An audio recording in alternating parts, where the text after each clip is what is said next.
Nation. I'm Katie Tolbert. And I'm Shaquem Holloway. And this is Sports Talk with the Georgian.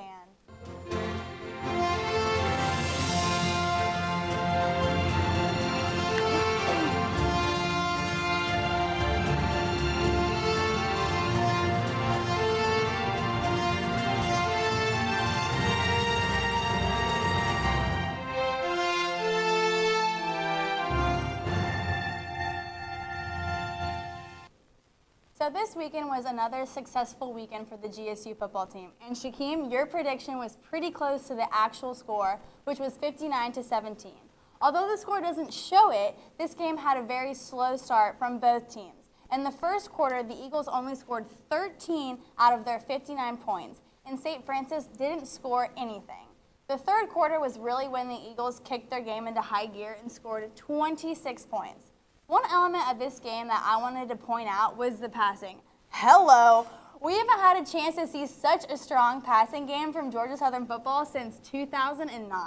Yeah, I was really surprised with the number of passing yards the Eagles put up. The offense was pretty balanced, and that's something you usually don't see out of these Eagles. It's always been run, run, run for Coach Monken. I was glad to see GSU get some yardage through the air. It's beneficial for them to be able to go to the air if they need to generate offense. However, it was against St. Francis. I doubt the team does anything like that against a Wofford or a Furman. The young gun, Kevin Ellison, he really has an arm. And with him passing this well, it'll be interesting to see if Coach Monken puts him in passing game situations against tougher competition. It would also be interesting to see if a quarterback competition arises like it did last year with Isaiah Ayuk and Jared McKinnon. Surprisingly, the two are at the top of the SoCon in passing efficiency with McKinnon at number 1 and Ellison at number 2. Yeah, conference play is always a different ball game when it comes to risk-taking and difficult playmaking. I definitely see Monken putting Ellison in a good amount. We were lucky enough to capture most of the crucial moments during this game. Let's watch the highlights.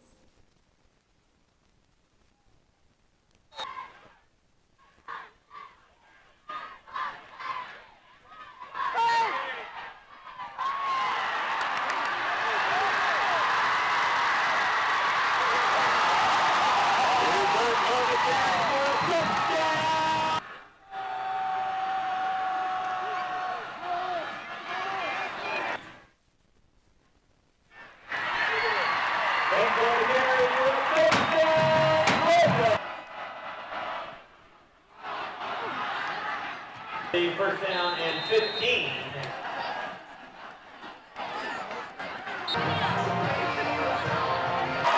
He's knocked down by Jake.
With fullback Dominic Swope out for the game due to injury, senior fullback William Banks really stepped up. He scored 3 touchdowns and ran for 84 yards on 11 carries. It was huge for the team, especially in the third quarter when Banks was the catalyst for that 26-point quarter that you alluded to earlier. Enough about the offense. Did you see some of those tackles? The Eagles played a very strong defensive game right alongside with their offense. Both linebackers, Kyle Olbeck and Edwin Jackson, got 9 tackles. The defense itself got 1 sack, 1 interception for 31 yards. I see a team that's really trying to expand their game, knowing that next year an FBS level game isn't a plus, it's a requirement. That's true and good, but for the Eagles to be successful, they're going to have to be better against the run. They allowed 230 yards rushing with an average of 4.3 yards per rush against an offense they should have shut down. This is something that the Eagles definitely need to address and work on. And with that, we'll be right back after a commercial break provided by a student organization.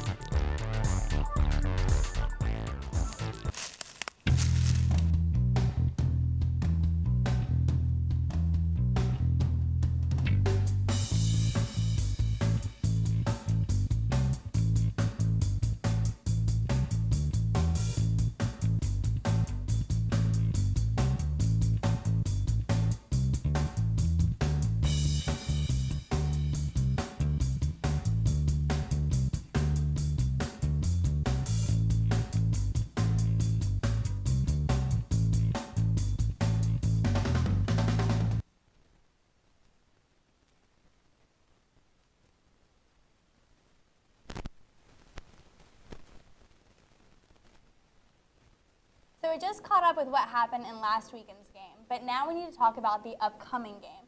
This is the first away game of the season, but more importantly, it's the first conference game of the season. The Eagles will be traveling to Spartanburg, South Carolina to play against Wofford College. Wofford started out their season with a non-conference game against Baylor University, of which they lost, but did successfully win its first conference game against the Citadel 21-10. Shaquem, what is your prediction for this weekend's game?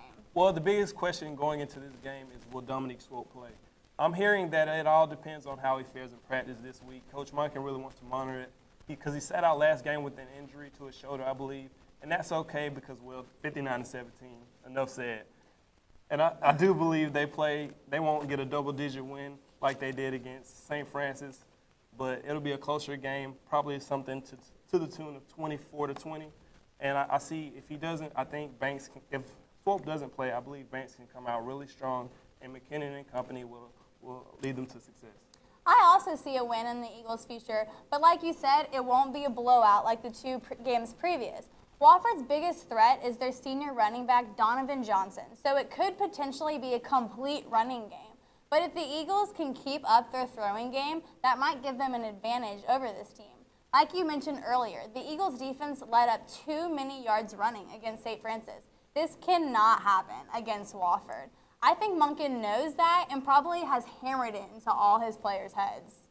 Wofford's red zone offense is ninth in the SoCon, but they do, like you said, they have Donovan Johnson, that leading rusher in the SoCon, who's got 226 yards. No other rusher in the SoCon has 226 yards, and he is really killing it.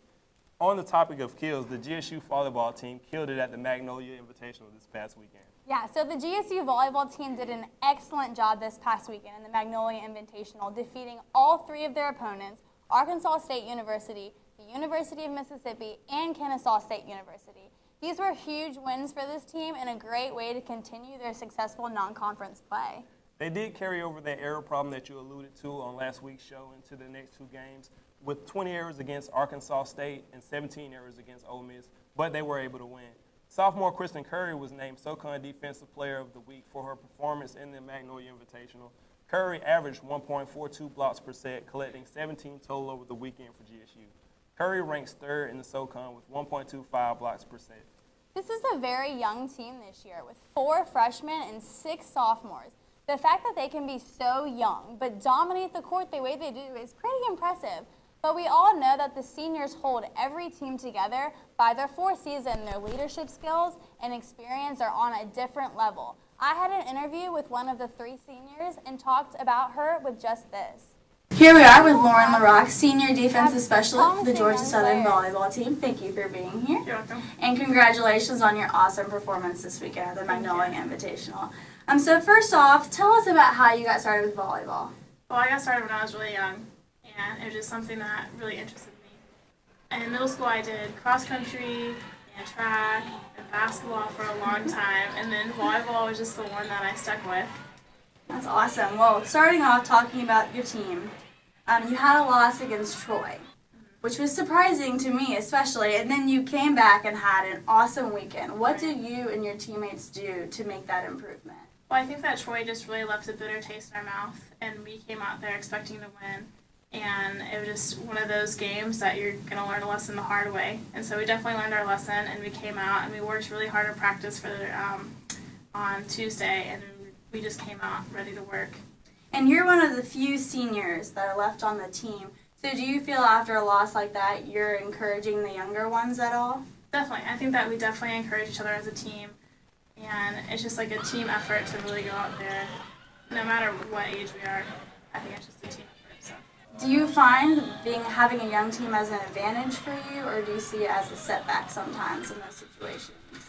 I don't think it's really either. I think that, being a senior, you have more experience, but it doesn't mean anything when it comes to playing or the amount of time you're going to play. So I think just going out there with the knowledge of you're going to have to work hard is what we can teach the younger ones. And over these past few seasons, we've watched you perfect your serve. Do you like having this responsibility, or is it bittersweet? Because I played volleyball for a few years in high school, and I know it's so nerve-wracking when it's up to you to serve it. I love serving. I love playing games with the passers, and I think it's really fun to, set a hitter off their game because I can make them pass first and really just trying to work them short and deep. So it's really fun. We saw that in the match against Kennesaw State that you got consecutively 6 points from your serve. So how excited were you, and what was going through your head at that I was moment? very excited. I think it's, it's the first line of defense when you're serving. So I think that if you can really put a good serve on them, then it makes it easy on our defense and our blockers. Well, we're excited to see you finish out this season. Thank you for being here. Thank you.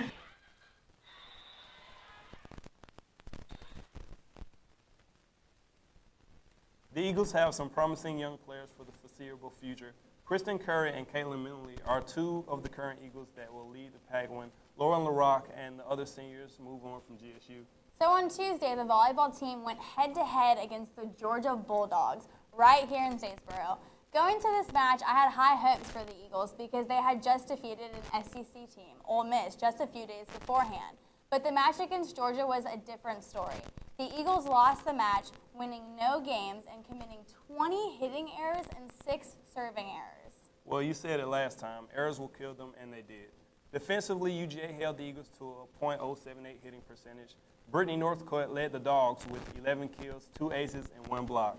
Lauren Technip was right behind her with 9 kills and 1 block. Kim Coley and Jamie Durant were solid for the Eagles, but they just couldn't get the job done. First-year head coach Dustin Wood probably didn't want his season opening home game and his first debut at Georgia Southern to go that way.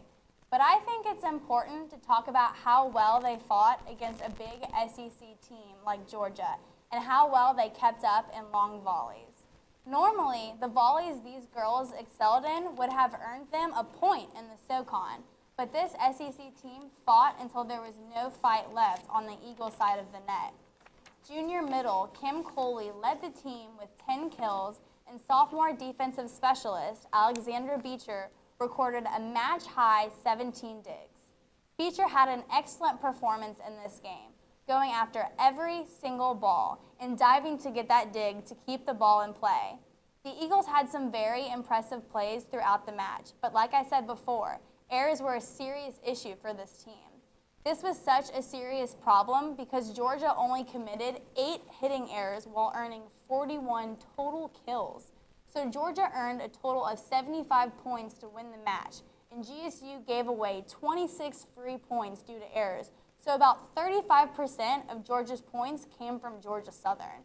That just cannot happen in a critical match like that one. The Bulldogs always seem to have the upper hand throughout the match.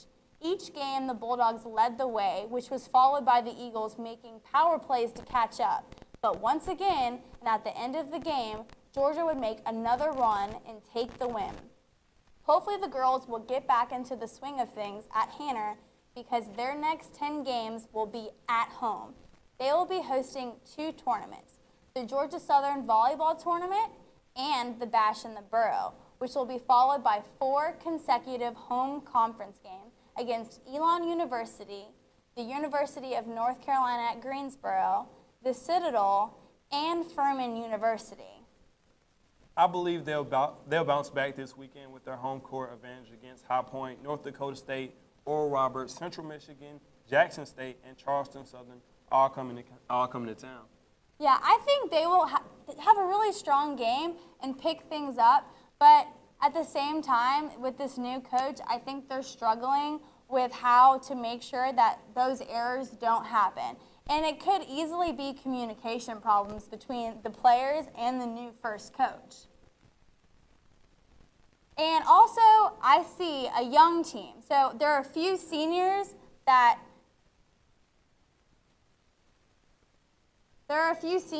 need to pick up the game for all the freshmen.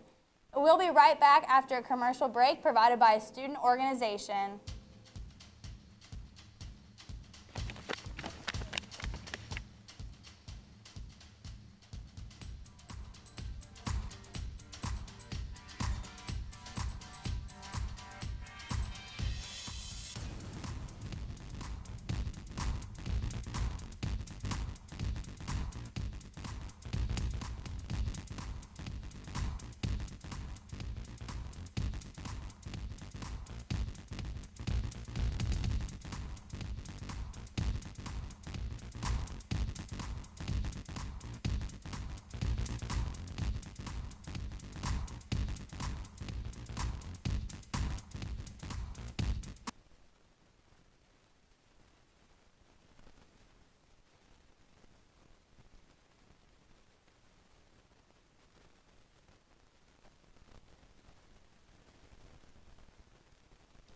To continue with the women's sports that are going on this fall, the women's soccer team won its first home game this season against Division I Stetson University 2-1.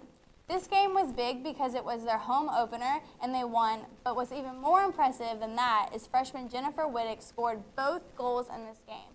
To me, that is something worth mentioning because this team has several seniors and juniors, but a brand new player this year stepped up and dominated the field. She was pretty solid for them in a losing effort against Indiana State as well earlier in the season. She's only a freshman, but she was team captain of her high school team and a state champion in 2009. I see her stepping up throughout the season and becoming a leader despite her age. It's always fun to watch a young player come out and dominate all the veterans on the field. That's all the sports talk we have for you this week. Thanks for tuning in and see you next week.